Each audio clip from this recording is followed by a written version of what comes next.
আল্লাহ ছাড়া আমাদের আপন বলে কেউ নাই। আপনি যাকে আপন মনে করেন না কেন, আমাদের সম্পর্ক আছে বাবার সাথে, মায়ের সাথে, স্ত্রী সন্তানদের সবার সাথে, আমাদের হক আছে, অধিকার আছে, সব ঠিক আছে। বিশ্বাস করেন আল্লাহ ছাড়া আপন বলে আপনার কেউ নাই। এই যে গার্লফ্রেন্ডকে আপন মনে হয়, এরা আপন না। স্ত্রী সন্তানকে কেউ আপন মনে হয়? আপনার মৃত্যুর পর 40 দিন সময় লাগবে না, সব ভুলে যাবে।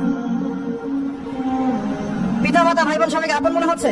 পিতা মাতার স্থান বাবা মার পরে, আল্লাহ রাসূলের পরে, সেটা ঠিক আছে। আপন আল্লাহ ছাড়া তারা নন। আপনি তাদের মনোভূত ভাবে নিজে প্রতিষ্ঠিত হতে পারবেন না, তারা আপনাকে চিনবে না। সারাটা জীবন তোর পিছনে এত টাকা ঢাললাম, কি করলি? কিছু করতে পারলি না। আবার এখন যারা পিতা মাতা হয়েছেন, সন্তান থেকে আপন মনে হচ্ছে, দেখবেন এই সন্তানকে আপনি আপনার মনোভূত ভাবে সম্পত্তি দিতে পারবেন না, ভরণ পোষণ দিতে পারবেন না।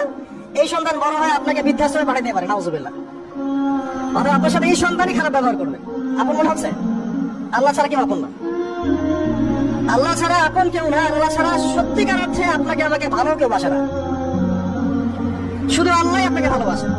এটা আপনারা হারে হারে উপলব্ধি করবেন যতদিন যাবে ইনশাআল্লাহ। তাই শুধু সেই আল্লাহর জন্যই নিজেকে খালেস করে দেন, আর যার যার হক তাকে তাকে দিয়ে দেন।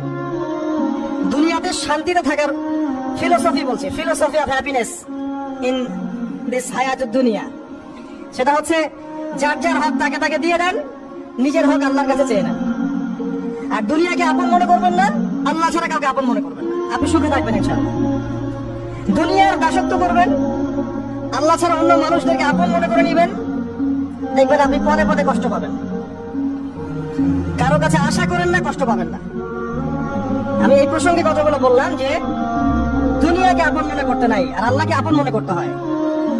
আল্লাহকে আপন মনে করলে তখন আমার উপর কিছু দায়িত্ব চলে আসে। কি দায়িত্ব?